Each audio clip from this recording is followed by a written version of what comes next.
Oke, Assalamualaikum warahmatullahi wabarakatuh semuanya. Jadi hari ini kita akan mempelajari atau mereview ya, akan merecap dari termokimia bagian 1 sampai dengan konsep jenis-jenis entalpi.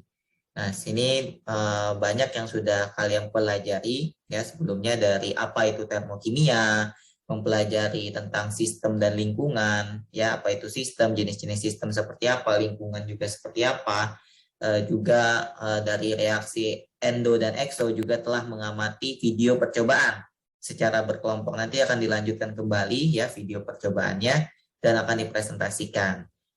Kemudian ada satu materi lagi yang harus dibahas yakni tentang jenis perubahan entalpi ya, perubahan entalpi standar. Nah, bagaimana kita juga sudah mempelajari tentang konsep dari entalpi itu sendiri. Jadi hari ini kita akan merekap semuanya itu dalam termokimia part 1. Oke ya. Lanjut. Nah, di sini adalah tujuan pembelajaran dari ya.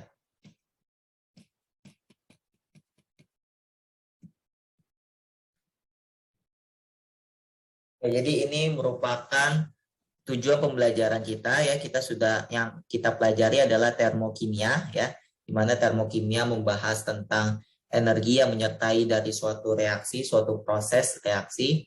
Di sini kita sudah mempelajari tentang definisi entalpi ya, beserta perubahan entalpi yang terjadi.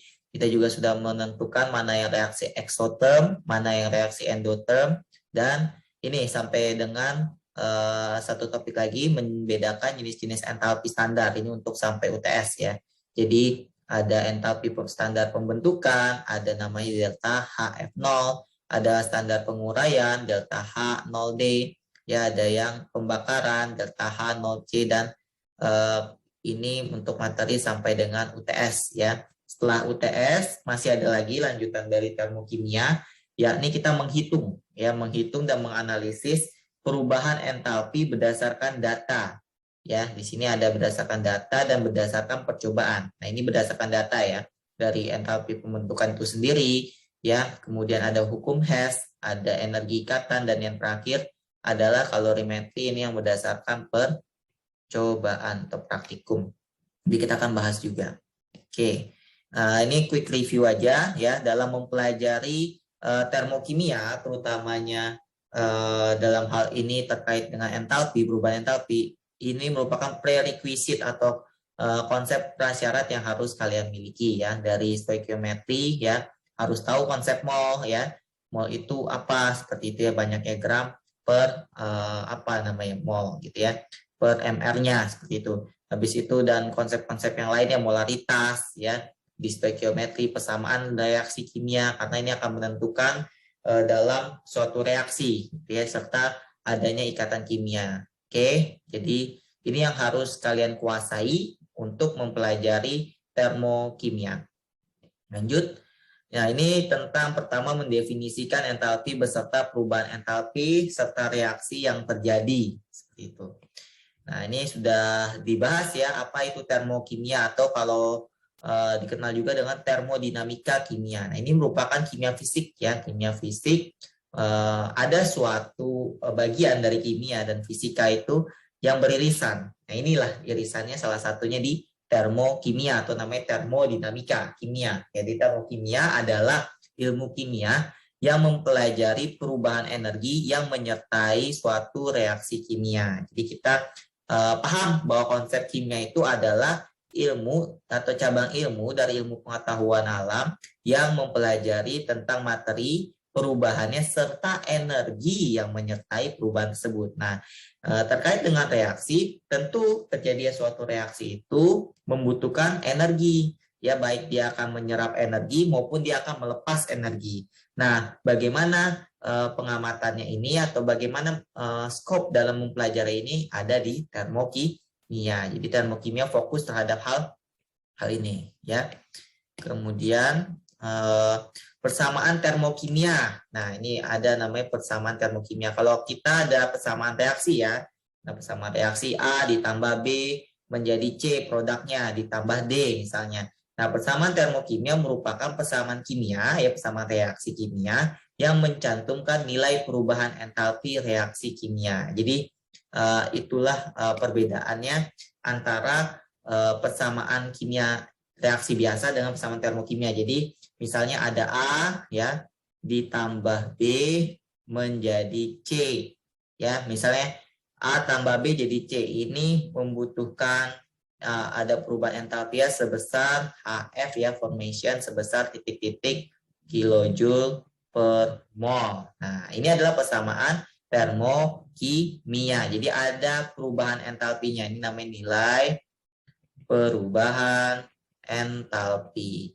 Jadi ada persamaan reaksinya ya, ini persamaan reaksi lengkap dengan nilai perubahan entalpi. Nah, ini yang kita pelajari. Kemudian perpindahan energi terjadi dari sistem ya dan lingkungan ya, dari dua itu. Nah, oke. Jadi itu tentang sekilas termokimia. Kemudian tentang sistem dan lingkungan. Ya, ini sudah dipelajari juga ya terkait dengan sistem dan lingkungan. Apa sih sistem itu? Adalah bagian dari semesta yang menjadi pusat perhatian kita.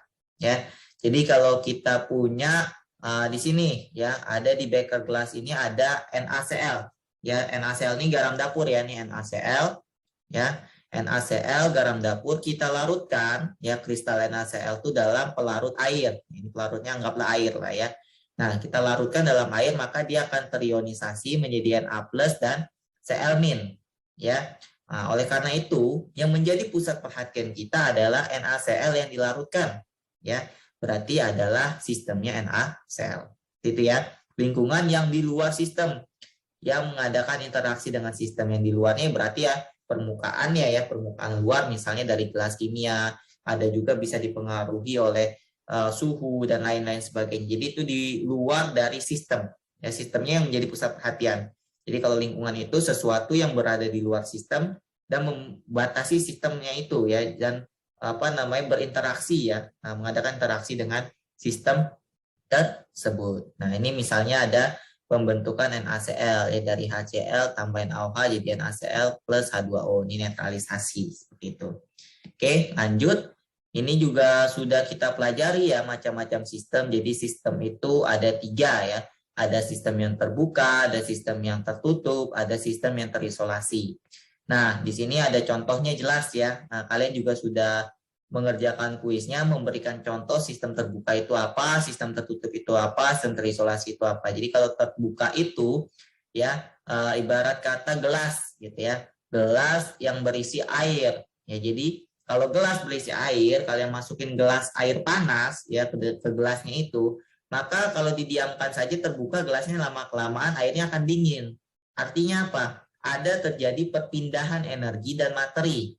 Ya. Kok materinya juga berpindah? Ya, materinya itu berpindah dalam hal airnya ini menjadi uap air gitu kan ya. Jadi gas, jadi uap air. Jadi perpindahan energinya lepas gitu kan ya, jadi dingin gitu, dan materinya juga berpindah seperti itu. Nah, jadi sistemnya terbuka. Nah, itu sistem terbuka. Contohnya itu ya. Jadi gelas yang terbuka seperti itu ya. Ini ada perpindahan heat ini panas ya. Dan water vapor ini artinya uap air seperti itu. Dan yang kedua ini sudah ada sistem tertutup. Nah, tertutup misalnya kalian punya botol nih ya. Botol. Nah, botol ini memungkinkan untuk meminimalisir dari perpindahan materi. Jadi materinya ini tidak dapat terjadi pertukaran gitu, sulit untuk mengalami pertukaran karena tertutup ya. Tapi bisa nggak terjadi perpindahan energi? Bisa ya, kalau misalnya botol beli air yang dingin gitu ya, ditaruh di tempat terbuka, lama-kelamaan kurang dingin gitu ya, jadi nggak dingin lagi seperti itu. Jadi ada energi yang dilepaskan ke lingkungan. Nah seperti itu ya. Nah jadi ada di sini kata kuncinya perpindahan energinya juga dua-duanya, ini lingkungannya juga ini perpindahan energi tapi tidak terjadi pertukaran materi ya. Yang terakhir adalah terisolasi.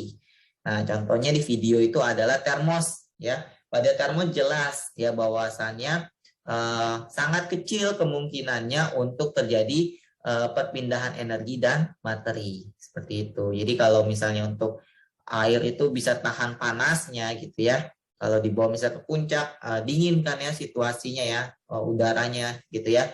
Jadi kalau air panas tetap hangat gitu ya, terjaga kehangatannya karena sistemnya itu terisolasi, seperti itu, terisolasi, tidak memungkinkan untuk terjadi pertukaran. Bisa nggak ya? Bisa, tapi hanya sangat kecil. Jadi kita anggap tidak memungkinkan untuk terjadinya perpindahan materi dan energi. Oke ya, ini sudah bagus ya. Kemudian, nah ini yang akan menjadi pembahasan kita, itu tentang entalpi ya, H, dan perubahan entalpi atau delta H.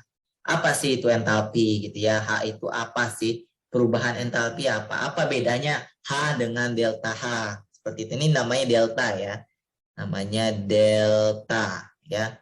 Nanti kalian kenal lagi ada delta H, ada DH, ada DOH ya. Sama semuanya itu perubahan, tapi delta DH ini lebih kecil ya, perubahannya kecil ya. DOH ini sangat kecil, ukurannya kuantum. Kalau di kuantum kita pakai do, seperti itu ya. Nah, tapi karena kita di SMA perubahannya cukup besar, jadi kita pakai delta. Di delta ini perubahan artinya, perubahan entalpi, seperti itu.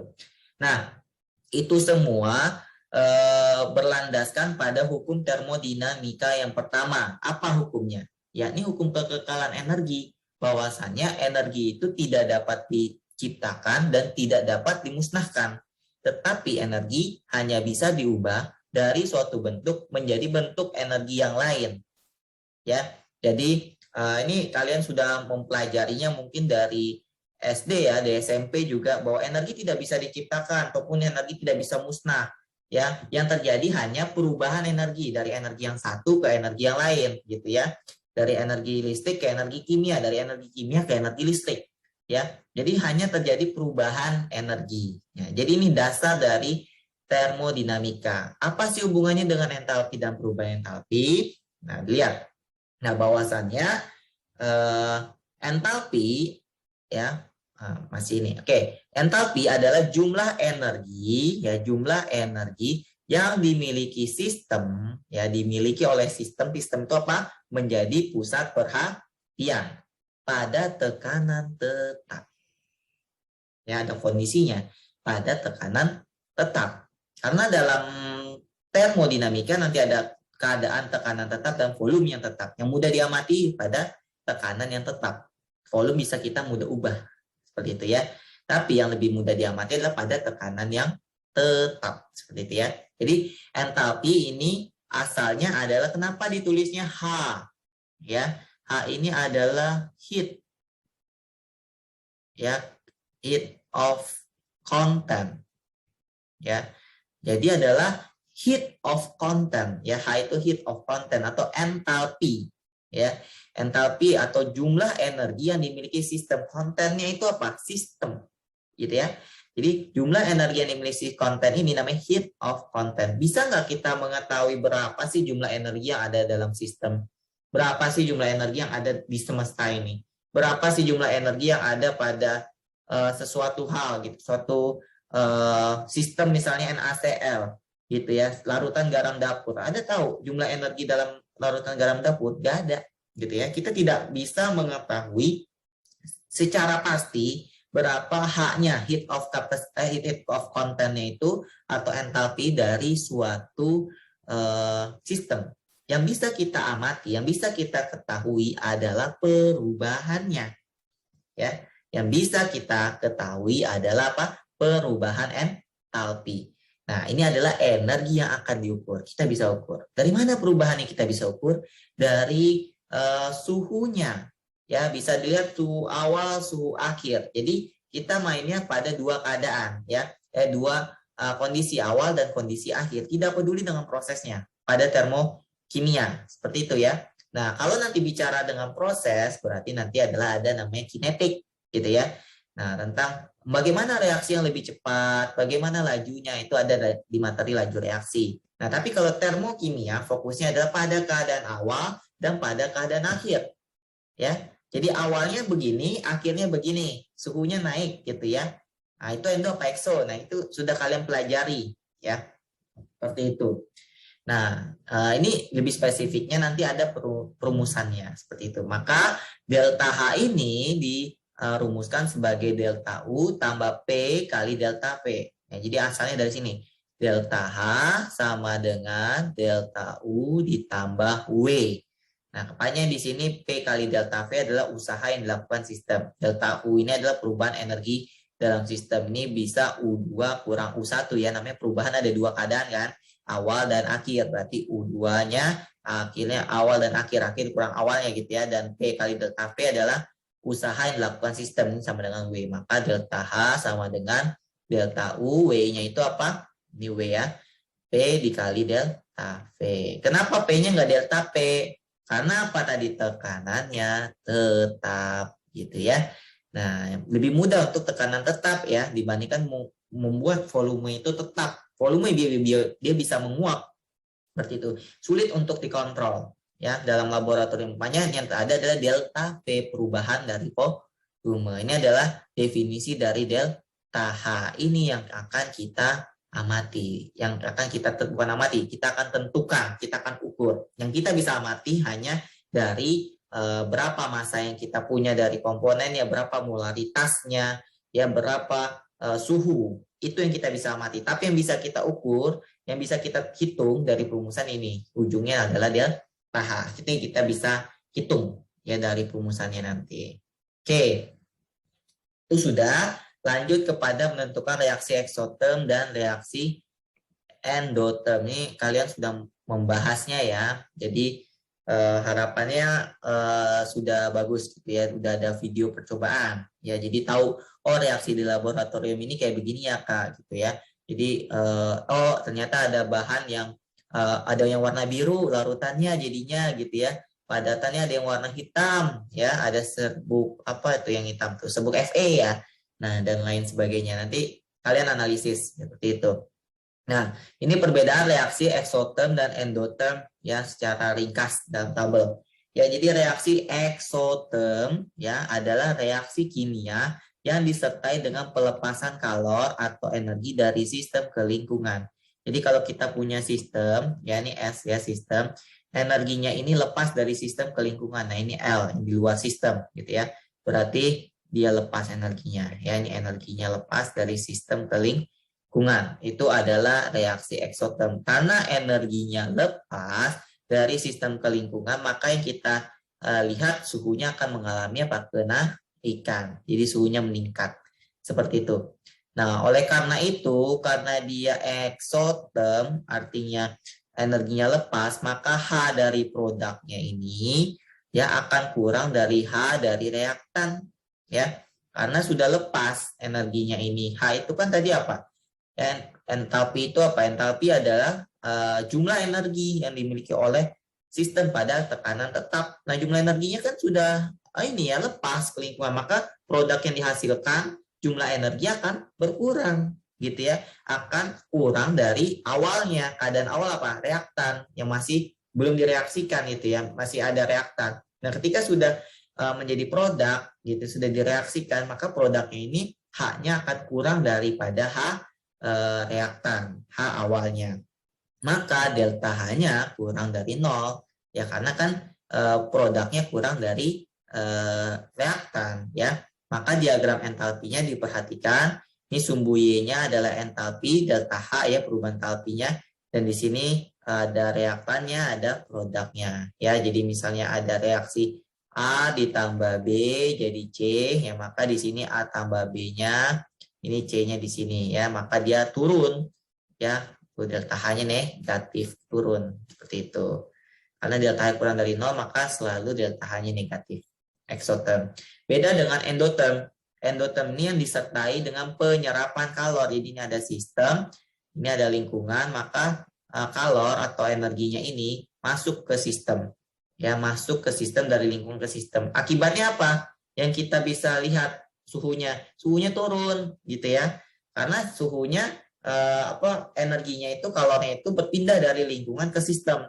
Nah, maka yang teramati adalah mengalami penurunan suhu ya, suhunya turun seperti itu.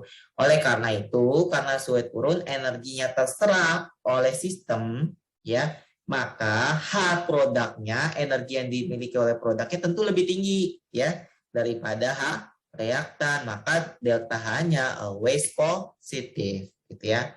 Delta H-nya positif. Maka diagramnya yang di atasnya ini adalah produknya ya.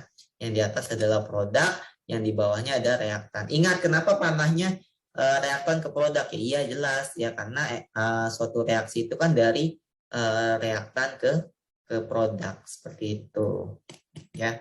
Oke. Nah, ini jadi delta H-nya positif. Oke ya. Ini sudah dipelajari. Nah, ini contoh-contohnya kalian sudah mempelajari ya.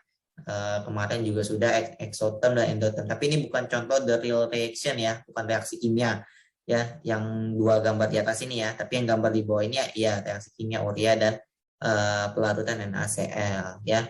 Ini sudah. Jadi kalau dia terasa suhunya meningkat ya, suhunya meningkat maka dia reaksi exotherm. Maka kalau dia reaksi exotherm delta H-nya negatif gitu.